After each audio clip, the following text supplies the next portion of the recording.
Kaso bago po ma'am ning pagkahapon na nagkaigo po ma'am ning pag-urulay ma'am ang IMT, ang PNP, ang MDR saka Bureau of Fire Protection saka itong mga volunteers mi po ma'am sa papaabutan ng November 1.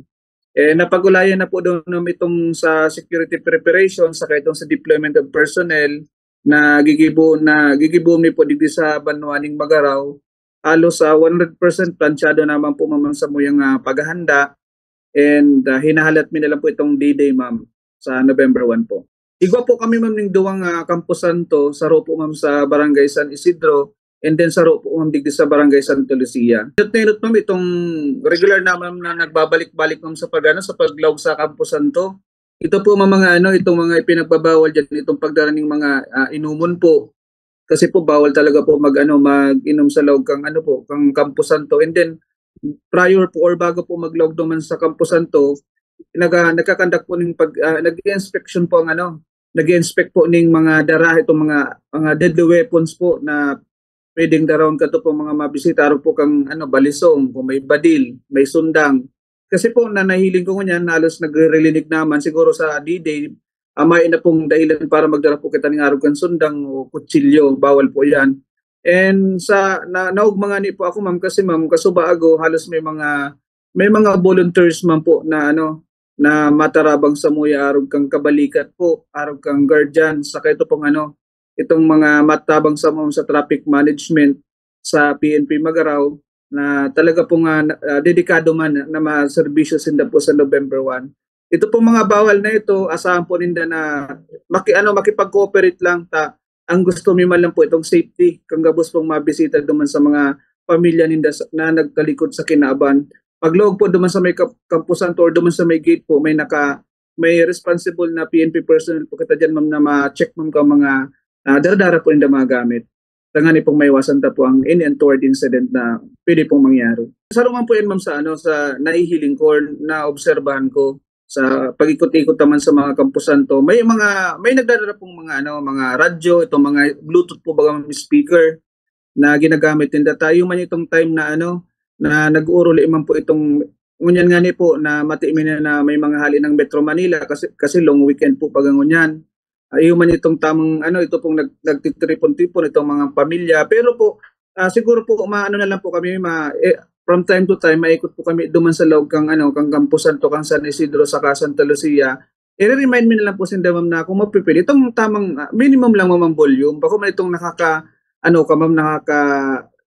nakaka-distract ka naman kang katangkilon duman sa mga volume. Minsan po kami mga sensitibo man po baga ma'am na mga nagdadalaw diyan lalong-lalo na po itong may mga edad na mga gurang na nag-i-restoryan minsan nag-i-restoryan dahil na ma'am naintindihan kasi itong katayad ma'am na na mga nagdalaw man sa pamilya katong maribo kaya po siguro na lang po siguro pwede man po yan basta itong tama lang po ang volume bako may itong klaro pang sound system na po ang ang tanog.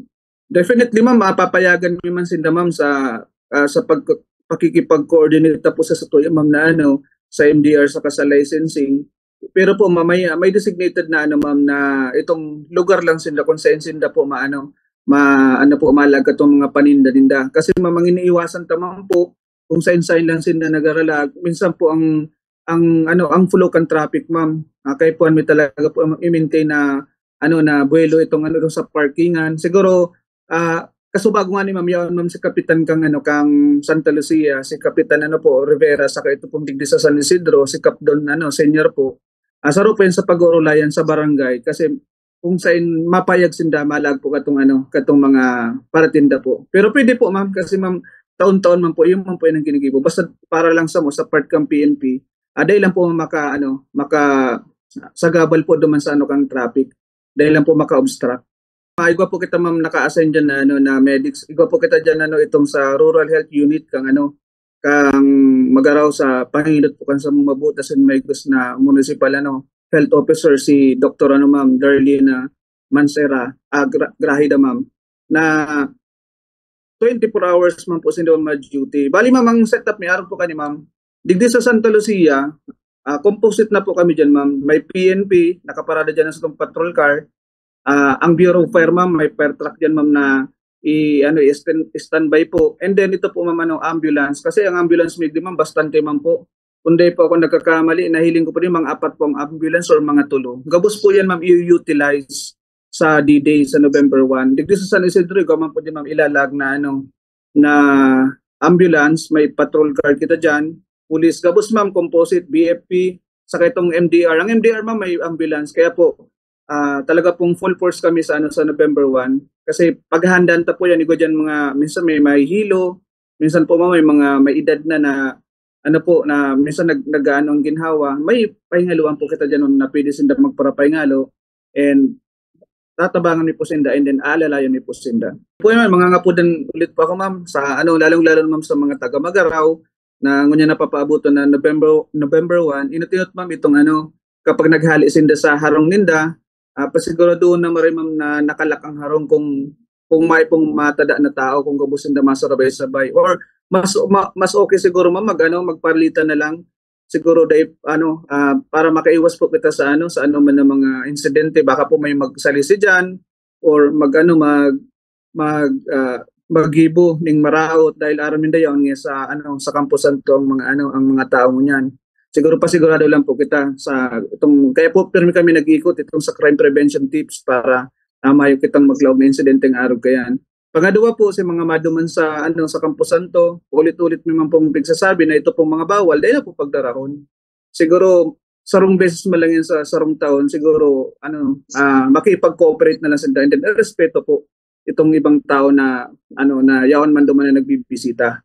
And sa part ma'am kang PNP Magaraw ma'am, dagos-dagos mangira-response sa muyang pagkandak ng police presence dito sa muyang Banwan. Ining maabot na November 1, handa naman po kami ma'am, handa na po ang kapulisan. 100% ma'am na okay na ang sa deployment of personnel sa itong sa security preparation.